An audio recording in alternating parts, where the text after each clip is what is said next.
Bonjour à tous, bienvenue pour ce bulletin numéro 63 de la Web TV de Veille Stratégique. Nous sommes aujourd'hui le lundi 4 novembre et nous enregistrons, il est à peu près 9h30 du matin. Alors pour commencer, on va faire un petit point comme d'habitude sur des actus et sur des choses qu'on survole. On va bien sûr démarrer par l'élection en Moldavie, l'élection présidentielle, où la candidate sortante, Maia Sandu, a été réélue. C'est ce qu'on apprend ce matin par rapport au décompte des voix et notamment les voix en provenance de la diaspora à l'étranger, parce que tout au long de la nuit, je me suis couché assez tard pour essayer de voir où on en était jusque tard cette nuit, où on nous annonçait que les deux candidats étaient au coude à coude, et puis le décompte des votes en provenance de l'étranger a fait basculer le vote en faveur de la candidate sortante, qui est donc une candidate pro-américaine, pro-Union européenne, pro-OTAN, qui malgré donc une victoire à environ 55% des voix, nous dit que tout ça a été fait au milieu des ingérences russes, avec donc des votes qui n'ont pas été forcément tout à fait orthodoxes, dirons-nous, et avec des irrégularités, avec encore une fois, semble-t-il, des bourrages d'urnes. Enfin bref, elle l'a emporté avec 55% des voix, mais de justesse, parce que les méchants russes étaient au coin du bois.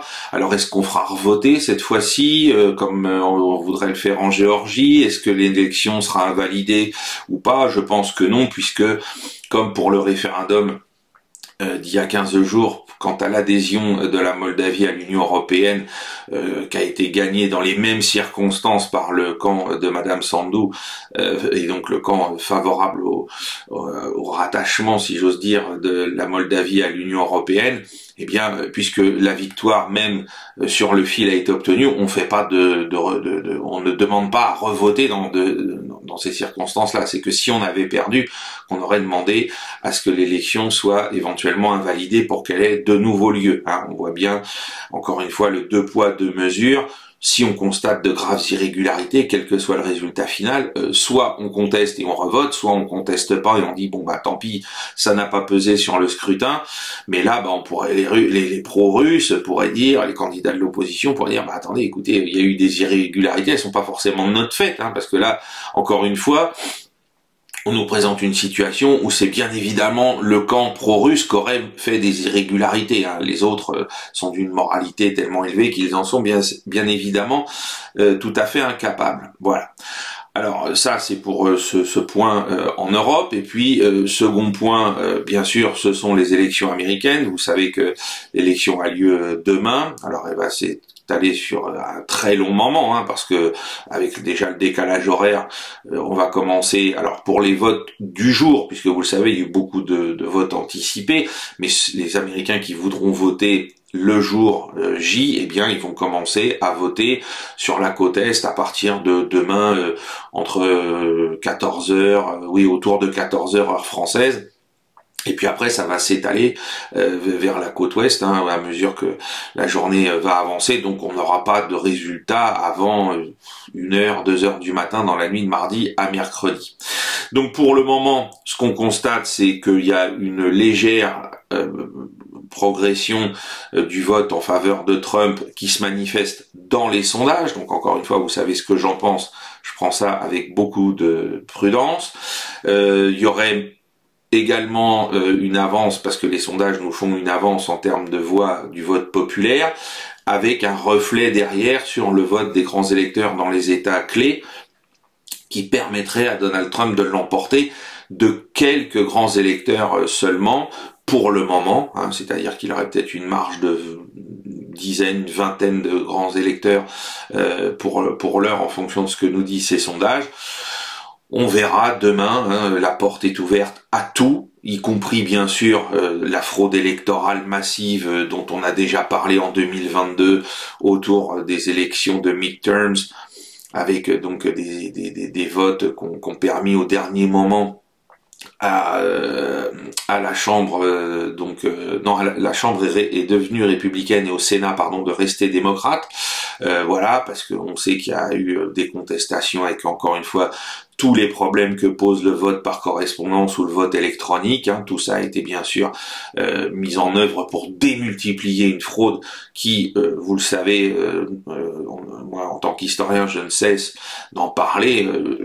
Le cas le plus important, premier qu'on connaît, qui est documenté aujourd'hui, c'est l'élection de John Fitzgerald Kennedy en 60 contre Nixon. On sait qu'il y a eu du bourrage d'urne, on sait qu'il y a eu une intervention d'une partie de la mafia en faveur de Kennedy.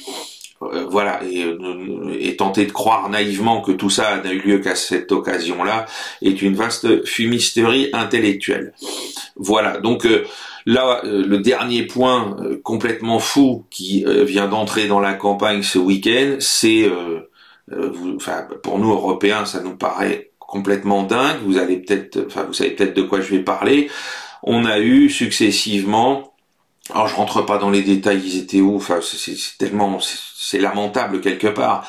On a eu un homme dans l'État de New York, ou peut-être même à New York même, dans la ville, qui a donné asile à un petit écureuil, et les services sanitaires de la ville de New York, démocrates, sont venus saisir l'écureuil pour l'euthanasier, et il y a eu, au nom de tout ce qui est contingence sanitaire, s'il était porteur de maladie ou ce genre de choses, et on a eu la même chose avec un raton laveur. Et alors là, ce qui est intéressant de voir, c'est que c'est Elon Musk qui a porté ces deux cas sur la place publique via X, hein, donc avec toute l'aura que lui offre, enfin toute la force que lui offre X pour porter à notre connaissance tel ou tel fait. Donc là, c'est pour nous dire, bah regardez, les démocrates, ces grands hypocrites, qui nous font des leçons de morale sur l'écologie, qui nous font des leçons sur le bien-être animal, la protection de l'environnement, etc., etc., eh bien, ils n'ont pas hésité à appliquer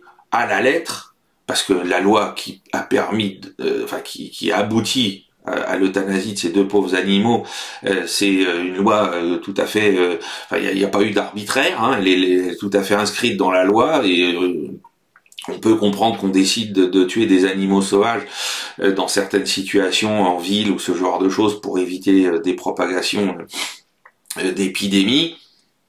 Et donc là, bien évidemment, on voit qu'il y a toute une partie de l'Amérique pro-Harris, pro-démocrate, qui s'émeut de voir avec quelle célérité, avec quel zèle cette loi a été appliquée sans se poser de questions pour aboutir à la mort de ces deux pauvres bêtes. Voilà. Donc là, ça nous dit encore toute la folie dans le système politique occidental en général, mais américain en particulier, où le spectaculaire, où l'insignifiant prend une proportion tout à fait énorme par rapport à des sujets beaucoup plus graves comme la guerre, les épidémies ou ce genre de choses. Là, tout le monde est dans l'émotion, tout le monde est dans l'affect. Et alors, là, ce serait très ironique de voir qu'une partie des indécis, voire une partie des électeurs de Kamala Harris ou de ses sympathisants changent de vote à cause de cette histoire-là. Je ne sais pas si on pourra mesurer son impact demain et dans les jours qui suivent en analysant les votes, mais en tout cas, c'est absolument fou qu'une telle histoire, en étant portée par Elon Musk et son réseau X, ait une telle résonance. Que dans l'État de New York ou dans la ville de New York, on s'émeuve de tout ça et qu'à l'échelle locale, on prenne des décisions, puisque vous le savez, demain dans le vote pour l'élection, à côté du vote ou simultanément, comme vous voulez, au vote pour les présidentielles, dans chaque État, on va voter pour des gouverneurs, on va voter pour des référendums d'initiative locale ou ce genre de choses. On pourrait très bien dire, ah bah oui, bah tiens, maintenant, demain, si dans l'État de New York, il y a aussi un vote sur la législation écologique par rapport à ce genre de cas, on va modifier la loi. Mais de là à ce que ça prenne l'ampleur que c'est en train de prendre depuis hier sur les réseaux, par rapport à l'élection présidentielle elle-même, c'est tout à fait dingue. Voilà, moi je n'ai pas d'autres mots pour qualifier ça. Je suis pas ni un défenseur acharné de la cause animale comme les wokistes les plus fanatiques ni quelqu'un qui est là qui dit il faut tuer les animaux, hein, je suis dans un juste milieu, mais que ça ait cet impact-là sur ce niveau d'élection-là, je dois dire que c'est de la folie. Voilà, c'est de la folie. Donc on verra demain ce que tout ça peut modifier ou non dans le choix de certains Américains. Alors avant de passer aux deux grands sujets, à savoir l'Ukraine et le Proche-Orient, donc petit point, j'avais dit que je le ferais en fin de semaine dernière, je l'ai pas fait parce que j'avais encore quelques petites choses à régler. Donc on vous annonce que la conférence à laquelle donc les abonnés Patreon auront droit, ce sera le 20 novembre prochain. Hein, donc j'espère que je me trompe pas sur la date. Ça, ce sera le mercredi 20 novembre et ce sera sur Patreon vraisemblablement entre 19h et 20h ou 19h30 et 20h30. On va peaufiner l'horaire et donc on fera un échange avec tous ceux qui sont abonnés sur Patreon sur les sujets du moment. Je peux pas vous les donner à l'avance, je pense qu'il y aura bien sûr l'Ukraine, le Proche-Orient, mais je pense qu'on parlera aussi beaucoup de l'élection américaine parce que le résultat va être débattu et disputé très longtemps. Donc on vous remercie également pour tous ceux qui ont partagé les vidéos précédentes, qui ont fait des commentaires positifs, qui ont posé des questions auxquelles on essaye de répondre. Sur Patreon, hein, vous avez aussi moyen de poser des questions si vous êtes parmi nos abonnés. On vous donne bien sûr du contenu supplémentaire via cette plateforme désormais, hein, des images qu'on ne peut pas publier sur YouTube. On vous exhorte encore et on vous remercie pour ceux qui le font à partager toutes nos publications sur mon compte X Tercios del Sol, sur notre blog, sur Facebook qui continue de nous censurer de manière déguisée en disant qu'on fait du spam quand on s'amuse à repartager nos publications. Hein. Alors il supprime pas le repartage, il supprime carrément la publication de base. Ça nous est encore arrivé ce week-end. Donc ça nous fait des revenus publicitaires en moins. Donc voilà, c'est pour ça que votre soutien financier nous est toujours précieux. Merci à ceux qui font des dons ponctuels via PayPal et donc continuez de nous faire connaître. Hein. Je sais qu'il y en a beaucoup dans les commentaires qui disent mais pourquoi cette chaîne, pourquoi vous n'a pas autant d'abonnés qu'elle le mérite? Eh bien tout simplement parce que le message que nous portons depuis 2018 en ce qui concerne veille stratégique en général et sur cette web TV depuis le mois de janvier ne correspond pas à la doxa officielle et donc c'est à vous de faire entre guillemets le boulot parce que c'est seulement via votre aide que nous pourrons nous faire connaître de plus en plus. Hein, on a encore eu des limitations des publicités payantes sur la vidéo spéciale sur les forces armées indiennes, hein, c'est vous dire, là on ne parlait pas de sujet polémique, mais puisqu'il y avait des images d'unités de combat ou de véhicules de combat en œuvre, eh bien on a eu une limitation du nombre de publicités qu'on pouvait passer sur cette vidéo. Donc ça fait baisser ensuite nos gains, hein, parce que on avait utilisé une partie de vos dons pour investir dans cette campagne publicitaire pour se faire encore plus connaître sur une vidéo qui nous apparaissait comme assez neutre. Eh bien néanmoins on se fait encore tacler parce que soi-disant le fait de montrer des avions de chasse qui décollent ou des chars qui s'entraînent ou qui font des exercices, c'est entre guillemets, j'insiste, trop violent pour tous les annonceurs, pour une partie des annonceurs en tout cas. Voilà, donc on a besoin de votre soutien et de votre action pour aider à notre développement. Je précise que pour nous aider, on essaye d'avoir des passages dans d'autres médias. Mercredi matin à 10h, je vous donne rendez-vous sur GPTV parce que je commenterai à chaud les premiers résultats de l'élection présidentielle américaine. Je retournerai sur GPTV vendredi vers 17h30, je vous repréciserai jeudi, dans une autre émission de Nicolas Stocker et de Laurent Arthur Duplessis. Donc on essaye par ce biais-là de se faire un peu plus connaître, mais la clé, c'est vous. Voilà ce que je voulais vous dire pour ce qui concerne notre situation et nos annonces. Alors, en ce qui concerne la guerre en Ukraine, alors on va revenir très rapidement sur tout ce qui s'est passé autour de la question des Nord-Coréens qu'on n'a toujours pas vu au combat. Hein. On nous les annonce, ça fait maintenant plus de 10 jours, ils sont toujours pas arrivés sur la ligne de front, mais pour faire quand même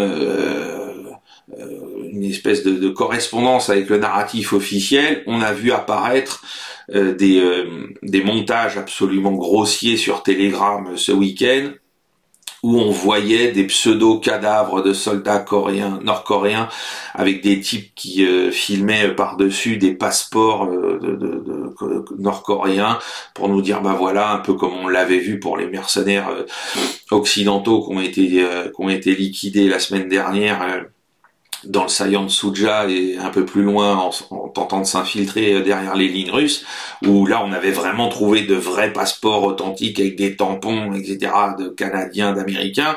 Là c'est des montages qui sont absolument grossiers et qui ne font que confirmer ce qu'on pense depuis le départ, c'est que tout ça est une vaste fumisterie, que derrière il y a l'idée que, puisque c'est ce que soutiennent ensuite les médias dans leur narratif, s'il y a des soldats nord-coréens, c'est une menace pour l'Europe, et donc il faut que l'Europe et les États-Unis interviennent militairement auprès de l'Ukraine, il faut que le conflit s'envenime encore un peu plus. Hein. Tout ça n'a que cet objectif-là en tête, hein. Rien d'autre et rien de moins. Alors, on voit bien évidemment que c'est tout à fait grossier et ça ne fait que ridiculiser pour ceux qui ont accès à ces images le narratif qui est servi sur les plateaux comme LCU, LCI, là, avec les Alapoedi, les Girnov, enfin bref, eux, ils sont extatiques hein, avec ce genre de choses. Alors, c'est en gros le bon baromètre, hein, si vous voyez ces gens-là s'exciter autour de telles informations, entre guillemets, sur les plateaux télé, vous avez 99,9% de chances que derrière tout ça, c'est du bidon. Hein. Et alors après, je vous raconte pas mon camarade Xavier Moreau en a parlé dans son dernier bulletin d'information Stratpol. On a Yakovlev qui est parti aussi dans des délires. Bientôt, il nous annonce qu'il va y avoir une guerre civile en Russie. Bon, là, je sais plus où ces gens-là sont arrivés. On les avait vus se perdre dans l'euphorie de la contre-attaque à Kharkov, la contre-attaque ukrainienne à Kharkov en octobre 2022. Et puis ils se sont reperdus avec celle sur Kherson à l'été 2023. Et là, alors que la défaite de l'Ukraine devient de plus en plus évidente, ils se lâchent, mais alors à un point où on les avait encore jamais vus se lâcher. Bon, c'est comme ça, c'est absolument lamentable pour nous Français d'assister à ce genre de choses et de renvoyer cette image vers le reste du monde. Alors sur le théâtre des opérations, vous le voyez sur la carte, on a sélectionné que 2 points d'analyse aujourd'hui. Il y a toujours des combats dans le secteur de Soumy et donc de Souja, hein, dans le saillant de Souja, mais ça reste avec des gains de part et d'autre, enfin des gains russes qui sont très limités pour le moment. Néanmoins, on a un concassage en règle des forces ukrainiennes qui sont toujours engagées dans le saillant et des renforts qui sont toujours acheminés. Par contre, là où on a vu qu'il y avait des évolutions intéressantes, c'est à Kupiansk et à Pokrovsk, hein, Pokrovsk qui est bien sûr l'endroit où se déroule l'essentiel du point d'effort de l'armée russe. Depuis, moi je le dis maintenant, depuis février dernier, on a vraiment cette longue séquence offensive qui n'en finit pas et qui ne s'essouffle pas dans le secteur de Pokrovsk. Donc on va commencer par Kupiansk, hein, pour rappeler où nous en sommes maintenant depuis à peu près 10 jours. Donc Kupiansk est encadré en rouge. Vous avez un petit trait noir sous Kupiansk, c'est pour montrer le dernier pont qui relie donc la partie occidentale du front à la poche qui a été créée par les forces russes en attaquant donc depuis le sud, hein, depuis Pichane notamment, où là maintenant ces forces-là n'ont plus qu'un seul point de passage pour assurer l'évacuation des blessés, la logistique et les renforts. Voilà, ou même leur évacuation si ce groupement était de plus en plus menacé par les forces russes. Pour s'évacuer, il ne lui reste qu'un seul pont qui est bien sûr soumis en permanence au bombardement et au bombardement de l'artillerie et de l'aviation russe. Donc on a vu ces derniers jours les Russes asseoir définitivement le contrôle autour donc de la partie sud, hein, de ces Kholakivka, qui se trouve tout au sud, là où il y avait un des autres ponts qui permettait d'accéder à la tête de pont ukrainienne à l'est de l'Oskol. Et maintenant, depuis cette avancée au sud de ce saillant, les Russes commencent à attaquer vers le nord-nord-ouest pour en réduire de plus en plus la taille. Et en même temps, au nord de Kupiansk, depuis Sinkivka, ils relancent des attaques pour cette fois-ci couper l'accès à ce dernier pont, ce qui mettrait les Ukrainiens dans un encerclement total. À noter que la route que vous voyez au milieu du cercle bleu et qui va vers Kupiansk, quand on arrive à la hauteur des positions russes de Sinkivka, elle est déjà sous les feux de l'artillerie russe et des mortiers russes en permanence. Donc c'est déjà très dangereux de circuler, d'acheminer du monde par cette voie-là. Et puis donc au sud du saillant et enfin de cette poche maintenant, et au sud du saillant que forment les Russes, on a aussi des attaques. Les Russes se disent, bon bah maintenant il est temps d'avancer, c'est les deux petites flèches qu'on voit en bas de la carte, il est temps de relancer les avances d'est en ouest pour, là aussi, dans la poche sud qui s'est créée dans cette tête de pont à l'est de l'Oskol, et bien il est temps maintenant de repousser les forces ukrainiennes vers l'Oskol et vers les... alors là, il reste 2 points de franchissement encore entre les mains des Ukrainiens qui sont eux aussi en permanence sous les tirs de l'artillerie et de l'aviation russe, ce qui complique l'acheminement des renforts, l'évacuation des blessés et l'acheminement de la logistique. Et ce qui fait qu'on a encore un niveau d'attrition des troupes ukrainiennes dans le secteur qui ne cesse d'augmenter sans que les Ukrainiens aient les moyens de répondre. On a parlé jeudi dernier, de la situation de l'artillerie ukrainienne qui ne s'est toujours pas améliorée malgré les grandes déclarations de monsieur Thierry Breton qui, comme quand il était chef d'entreprise, n'a fait encore que du grand n'importe quoi à la tête de sa délégation à l'Union européenne pour créer une industrie, enfin relancer une industrie d'armement capable d'aider l'Ukraine. Alors ensuite, donc le second point qui est celui qui occupe donc toute l'actualité ces dernières semaines et en continu, c'est bien sûr la zone de Pokrovsk. Pokrovsk est encadré en haut de la carte au nord. Et on voit, alors on a longuement parlé de ce qui s'est passé sur les attaques qui viennent du sud de l'ancien secteur d'Ougledar. On a vu les combats donc la semaine dernière aboutir à la libération de Selidové, etc. Et on voit que depuis donc jeudi, on a de nouvelles avancées russes dans cette zone, avec comme point de focalisation des combats la zone autour de Kurakhove, qui est encadrée légèrement en bas de la carte sur la droite, où là on a d'abord une petite poche qui est maintenant en cours de réduction, qui se trouvait au nord de Kurakhove et qui est en cours de réduction parce que les Ukrainiens sont obligés d'abandonner leur position, ils n'ont pas de voie de repli, on en avait parlé au niveau des routes, pas de route importante. Et puis donc on voit se développer potentiellement un encerclement depuis le nord et aussi depuis le sud, depuis Bogoyavlanka, depuis Chatarske, dont tous les environs ont été libérés hier. Et désormais, comme je l'expliquais jeudi, on a, à mon avis, pour les Russes, en ligne de mire, le contrôle du grand rectangle central, avec notamment Constantinople, où là, ça va être... et Andrivka, c'est un autre petit village qui se situe juste au nord de Constantinople, où là, on va avoir probablement le point où vont se rassembler les forces russes qui viennent du nord et celles qui viennent du sud pour créer un nouvel encerclement plus important de toutes les forces ukrainiennes qui se trouvent donc encore autour de Kurakhove. C'est pour moi, dans les jours qui viennent, c'est vers ce village, enfin cette bourgade que vont progresser en priorité les forces russes en forme de pince, comme d'habitude. Ils laisseront probablement un couloir d'évacuation pour les forces ukrainiennes. Vous le voyez, les lignes bleues, ça marque les lignes de fortification avec les fossés anti-chars ukrainiens.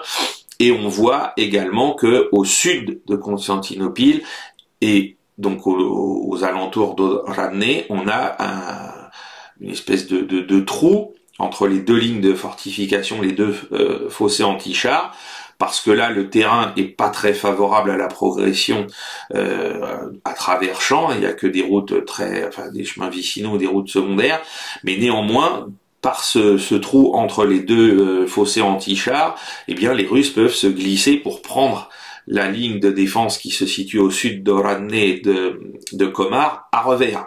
Parce que là, ce qui risque d'arriver, c'est que même si les Russes débouchent de Chatarsky plein nord et qu'ils abordent Constantinople, ils vont se heurter à cette ligne de défense qui s'articule autour d'un très important fossé anti-char. Mais cette ligne, elle peut être attaquée donc dans le dos par les troupes russes qui débouchent Sivka au nord. Donc les Ukrainiens vont se retrouver avec cette route qui part de Khorakove et qui file vers l'ouest, puis ensuite vers le nord, vers Mejova, comme seule voie de repli principale. Donc on va encore assister à des problèmes d'évacuation des troupes qui sont là, d'abandon de matériel lourd si le repli ne s'effectue pas dans de bonnes conditions. Il aurait été intéressant pour les Ukrainiens de se replier il y a déjà plusieurs jours, voire plusieurs semaines, sur une ligne qui s'étendrait de Pokrovsk à Constantinople pour ne pas être débordé et s'installer en position défensive solidement le long de cette route qui mène de Pokrovsk à Constantinople. Ça aurait évité une partie de ce à quoi on est en train d'assister et de ce à quoi on risque d'assister dans les semaines qui viennent. Voilà. Il y a toujours l'option, enfin, que les Russes se rabattent depuis Shakhtarsk, plein ouest, en direction de Novosilka, qui est la dernière ville qui est encadrée tout au sud, en bas de la carte. Voilà ce qu'on peut dire aujourd'hui sur le point militaire. Je vous invite à continuer de nous suivre sur Veille Stratégique au quotidien, puisque nous partageons pas mal d'informations, notamment les vidéos qui sont faites, les très bonnes vidéos qui sont faites par WebUnion. Faut juste dépasser les titres un peu putaclic qu'il utilise pour se faire de l'argent, mais néanmoins ce qu'on a dans le contenu des vidéos en termes de compte rendu au quotidien des combats, des fois 2 fois par jour, est assez exhaustif et est assez équilibré, puisqu'il s'informe auprès des sources ukrainiennes comme des sources russes pour faire une synthèse intelligente. Voilà, le dernier point avant de passer au sujet du Proche-Orient. On nous a beaucoup parlé des déserteurs. Alors certains ont évoqué des chiffres jusqu'à 100 000 déserteurs. Vous imaginez bien que si en Ukraine, même si c'est un immense pays, il y avait 100 000 déserteurs, ce serait impossible qu'ils se cachent tous en étant aussi nombreux. Qu'on en ait plusieurs milliers, ça paraît évident. Qu'une partie des gens qui ont déserté l'ont fait vers les lignes russes, c'est aussi bien évidemment une possibilité dont on a déjà parlé. Mais je pense pas qu'on soit arrivé à un chiffre aussi astronomique. Ça paraît tout à fait impossible en termes, je dirais, de leur propre logistique pour survivre cachés dans le pays. Voilà. Et par rapport à ceux qui ont réussi à fuir, c'est pareil. Il y en a qui ont réussi à fuir, mais il y en a beaucoup qui ont tenté de fuir et qui malheureusement pour eux ont été rattrapés par les forces constabulaires ukrainiennes et envoyés FISA sur le front en première ligne. Donc qu'il y ait des milliers de déserteurs ukrainiens, ça nous paraît tout à fait probable. Le chiffre, une estimation, on va pas en lancer une parce que on n'en a pas qui soit assez solide. Moi, je pense que on peut monter jusqu'à 5-6 000 peut-être, ce qui est déjà énorme, peut-être 10 000, en comptant ceux qui sont passés côté russe, ceux qui se sont qui ont réussi à quitter le pays. Mais déjà 10 000, ça paraît énorme.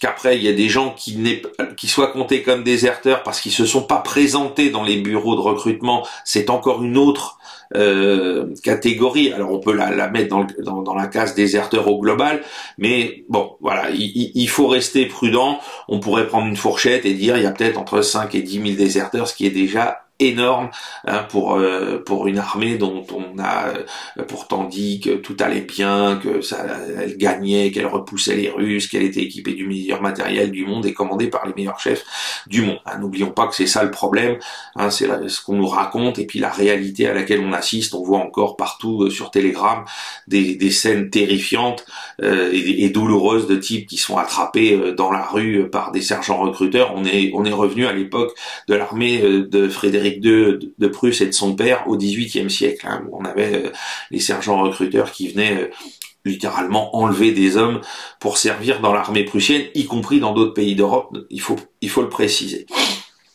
Alors maintenant, on va parler donc de l'autre grand sujet qui nous occupe, qui disparaît de plus en plus des médias. Je ne cesse de le dire ici, mais je ne peux pas m'empêcher de poursuivre ce constat.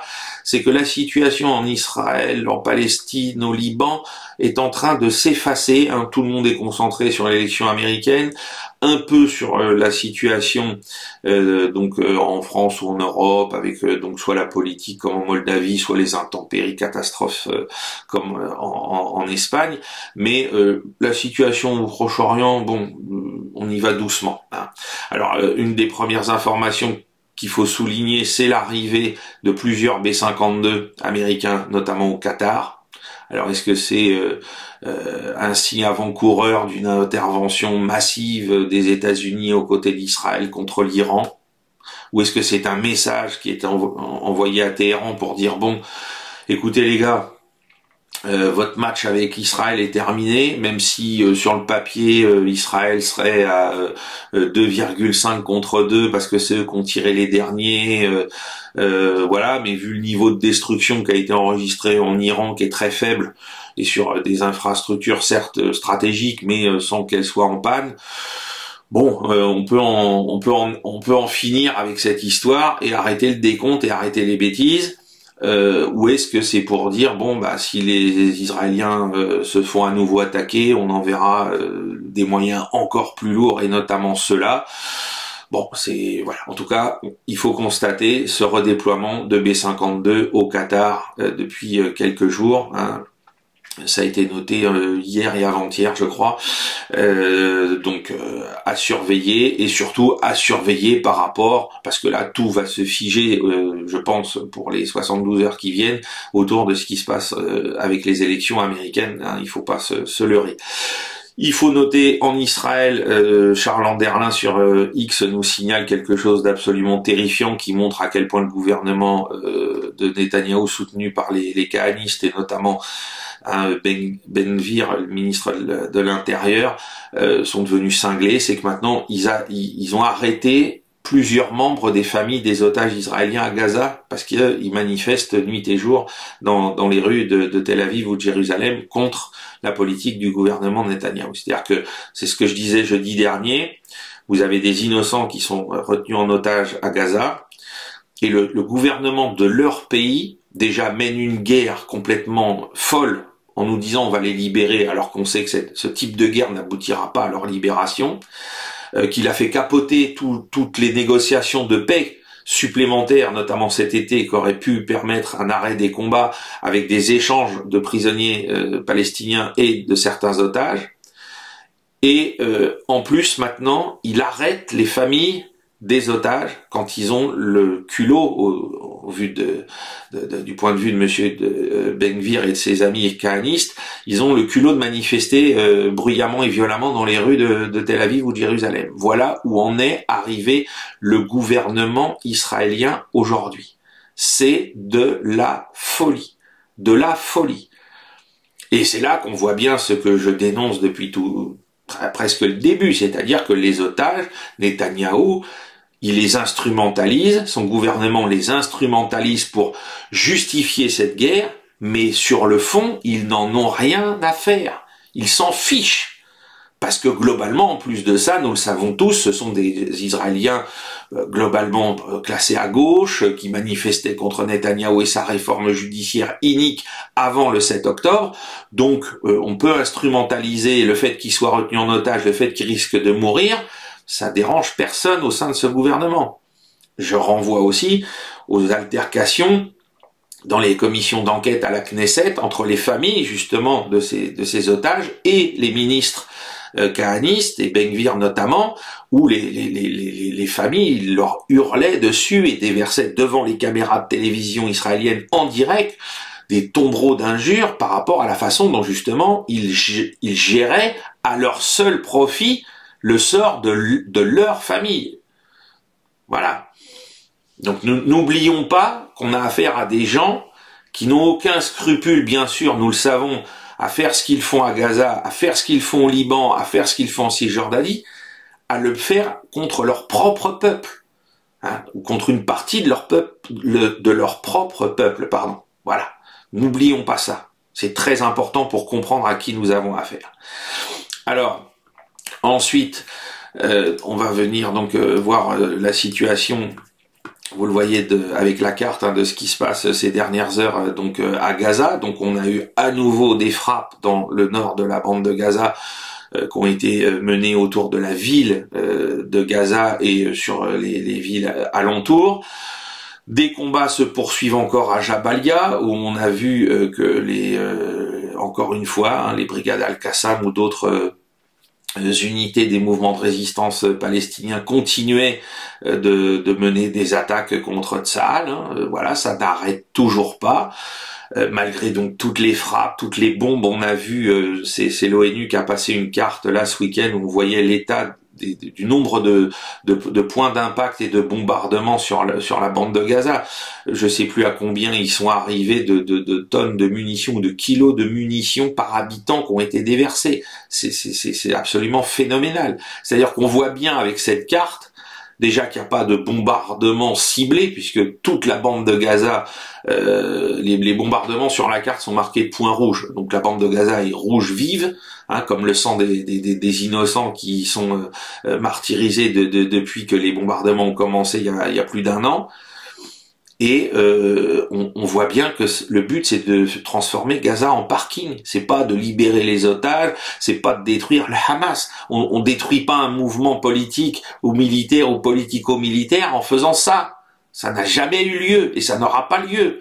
Parce que toute bombe là qu'a tapé en détruisant des bâtiments, en tuant des civils par dizaines, des gamins, etc., ça a créé des milliers de vocations supplémentaires pour rejoindre les rangs des mouvements de la résistance palestinienne, à commencer par ceux du Hamas.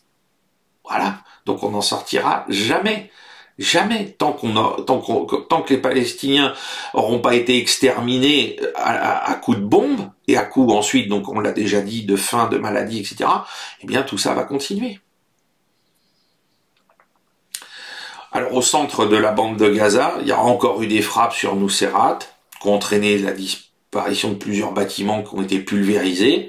On compte donc dans ce seul secteur encore 30 morts supplémentaires parmi la population civile. Voilà, c'est toujours tous les jours, on devrait commencer les journaux télévisés en nous disant, ben voilà, à Gaza, il y a eu à nouveau 30, 40, 50, 60 morts supplémentaires innocents parmi les civils qui se retrouvent prisonniers au milieu des combats. Et surtout au milieu de ces bombardements qu'on nous dit, oui, on a envoyé des messages sur les téléphones portables, on a balancé des tracts pour leur dire de se déplacer. Mais oui, mais ils se déplacent à un point, vous bombardez l'autre, et puis vous rebombardez à l'autre point, parce que de toute façon, ils n'ont plus que cet endroit-là pour trouver éventuellement un peu de soins, un peu de nourriture, et voilà, 30 morts encore supplémentaires. Et de l'autre côté, comme on le constate maintenant depuis plusieurs semaines, on a vu des tirs depuis Gaza vers les positions de l'armée israélienne aux abords de la bande de Gaza. Ça veut dire qu'il y a encore un potentiel militaire du côté des forces palestiniennes qui dépasse le simple cadre des embuscades. Et pourtant, Netanyahou est là à nous dire c'est bientôt terminé, ils vont rendre gorge, etc. Enfin, c'est de la folie, c'est de la folie. Hein, et donc c'est pareil dans le sud de la bande de Gaza. Hein, ou à Rafah, à Khan Younis et dans les alentours, il y a eu à nouveau des bombardements. Donc on a vu également se poursuivre la destruction de tout ce qui était autour du corridor de Philadelphie, hein, c'est-à-dire que là les bulldozers et le génie israélien font sauter tous les bâtiments qui restent, toutes les ruines, de telle sorte à ce qu'on n'ait plus qu'une vaste zone complètement en terrain dégagé et plat pour qu'il n'y ait plus aucun obstacle, plus que ce soit un champ de tir, hein, finalement, faut appeler les choses par leur nom. Le but c'est que ce soit un champ de tir à ciel ouvert et que le premier Palestinien qui va passer là-dedans, il se prenne une balle sans qu'on ait à se poser de questions. Voilà. Et enfin, pour terminer avec la Palestine et Israël, en Cisjordanie, de nouveaux raids ont abouti, donc des raids des forces de sécurité israéliennes ont abouti à l'arrestation de plusieurs dizaines de personnes. On nous dit qu'ils sont soupçonnés d'avoir des liens avec le Hamas. Je remercie un des auditeurs de m'avoir transmis un papier qui expliquait qu'aujourd'hui, on estime à plus de 1000 le nombre de détenus palestiniens qui sont détenus sans aucun chef d'accusation clair par les Israéliens. Donc c'est plus de 1000 prisonniers d'un arbitraire complet. On n'est même pas avec autrefois avec l'ancien régime et les lettres de cachet, parce qu'il y a avec la lettre de cachet, vous saviez au moins pourquoi vous étiez embastillé. Là, il y a plus de 1000 prisonniers palestiniens qui sont illégalement détenus par les Israéliens sans qu'ils ne sachent même pourquoi. Donc c'est une négation des plus élémentaires de l'état de droit, qui est absolument insupportable. Insupportable. Et par contre, je parle souvent de la résilience des Palestiniens, notamment en Cisjordanie. Eh bien, là, suite à ces arrestations, on a eu des affrontements, notamment à Tulkarem, où on a là 2 militants palestiniens qui ont été tués au cours de ces affrontements.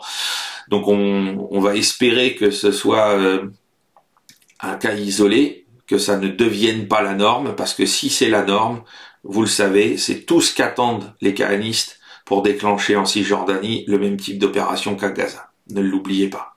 C'est vraiment, il faut avoir cette logique-là en tête pour comprendre à quoi sert ce qui se passe en Cisjordanie pour le gouvernement israélien. C'est absolument fou de se dire que le but, c'est de provoquer une réaction des Palestiniens, notamment contre les colons qui sont en Cisjordanie de manière tout à fait illégale, pour pouvoir ensuite justifier de transformer la Cisjordanie, enfin les zones palestiniennes, comme Gaza, en parking, hein, pour qu'ensuite on n'ait plus de questions à se poser pour coloniser définitivement la Cisjordanie et voir disparaître tous les Palestiniens qui sont là.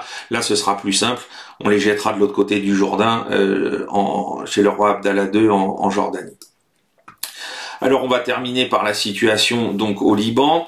Alors vous le voyez sur la carte, hein, on n'a plus comme d'habitude que 2 zones de combat majeures pour les forces israéliennes, hein, autour de Metula et puis autour de Haït Hashab, pardon.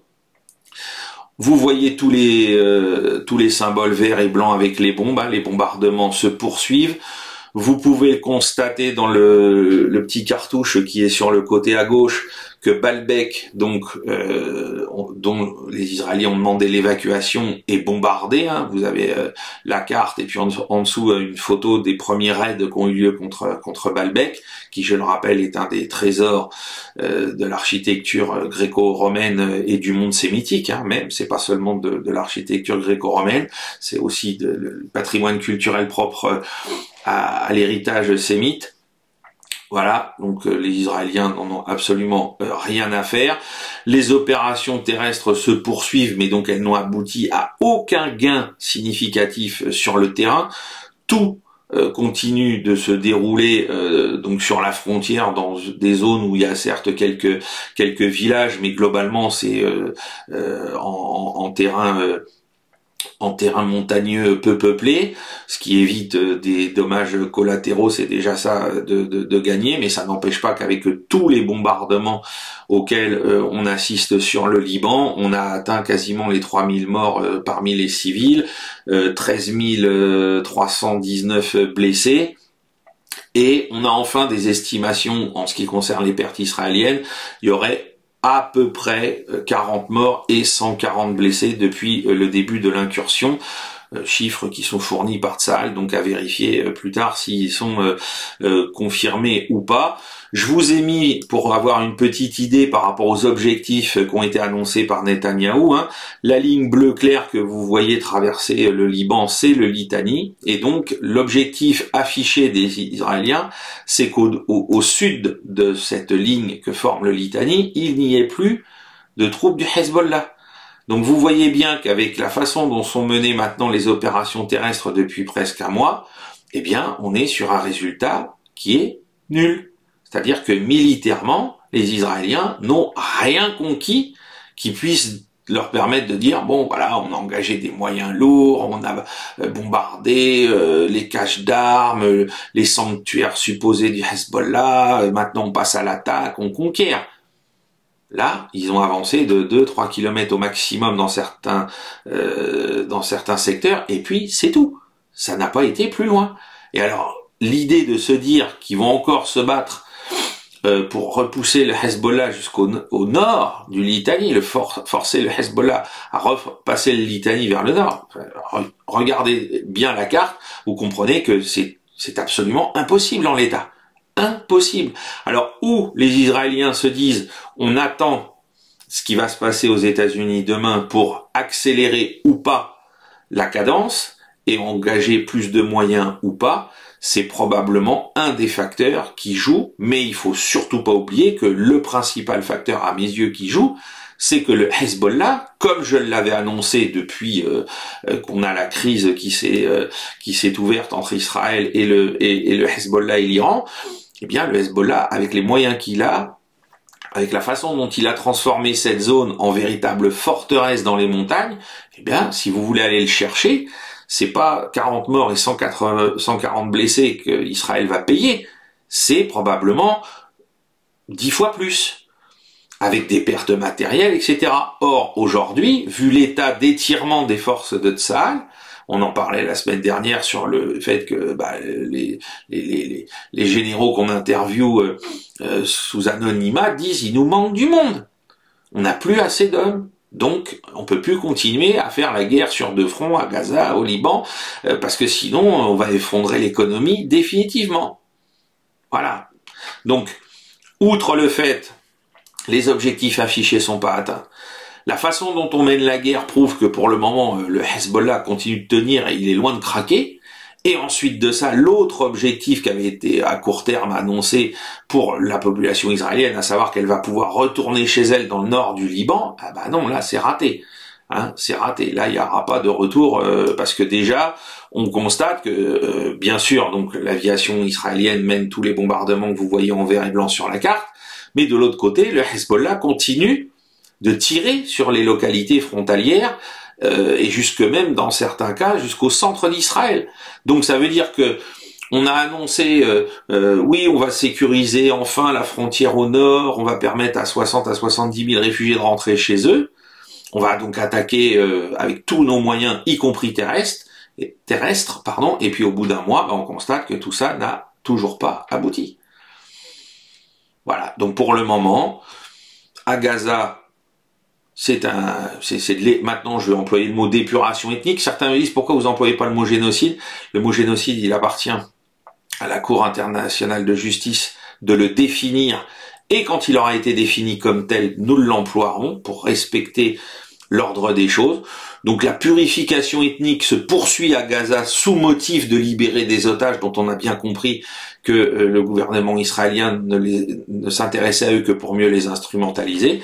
Et on voit exactement la même chose se passer au Liban, c'est-à-dire qu'on nous a dit oui, on va sécuriser la zone frontalière pour permettre aux gens de rentrer, mais qu'en fait, c'est pas le cas. Le but, c'est juste de concasser, encore une fois, le Liban sous les bombes, sous prétexte de détruire le Hezbollah. Voilà, chers amis, ce qu'on pouvait dire en ce début de semaine sur la situation dans le monde. Donc, rendez-vous mercredi matin 10h sur GPTV si vous voulez mon analyse à chaud sur les élections américaines. Et puis donc, ensuite, on en reparlera. Et je pense que, vu ce qui risque de se passer sur les décomptes de voix, sur les contestations de part et d'autre, à moins qu'il y ait un raz-de-marée pour un camp, ce qui est toujours possible, mais peu probable par rapport à ce qu'on a comme estimation pour le moment, eh bien, je pense que jeudi, il y aura de quoi encore en parler pendant plusieurs longues minutes. Et puis notez donc également, pour reparler encore de tout ça, vous allez me voir beaucoup cette semaine, m'entendre beaucoup. Il y aura donc encore une autre émission sur GPTV vendredi, je vous confirmerai l'horaire, je crois que c'est 17h, peut-être 17h30, avec encore une fois Nicolas Stocker et Laurent Arthur Duplessis. Voilà, chers amis, une bonne semaine à vous et à très bientôt. Au revoir.